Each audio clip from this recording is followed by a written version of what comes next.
As the government shutdown continues, President Trump says any firings of government employees will be because of Democrats. And new data shows Americans are frustrated with the shutdown and worry about its impact. Chanel Call explains. As the government shutdown enters its second week, President Trump remains adamant that Democrats are responsible for the shutdown and for the potential layoffs of government employees. The White House says firings will happen if the government is not reopened soon. We're ready to go back. You know, we have a record-setting economy. We have a record-setting country. Prices are way down.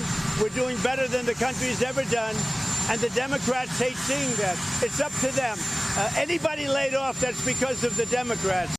A new CBS News poll finds many Americans are frustrated with the shutdown, disapproving of the White House, Republicans in Congress, and Democrats in Congress nearly equally. The poll also finds that those surveyed are worried about the impact the shutdown could have on the economy, with 49% saying they're very concerned and 31% saying they are somewhat concerned.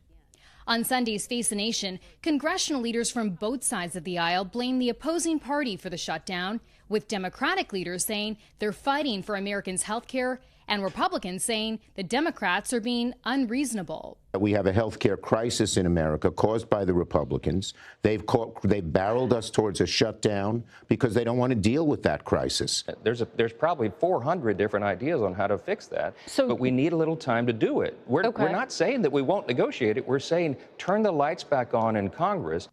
The next congressional vote on the shutdown is expected to take place on Monday. Chanel Call, CBS News. And locally, we spoke to the Tuskegee Airmen National Historical Museum in Detroit. They applied for 2 grants to help them get more children into aviation careers. Now, with the current shutdown, the museum is unsure if those grants will be given.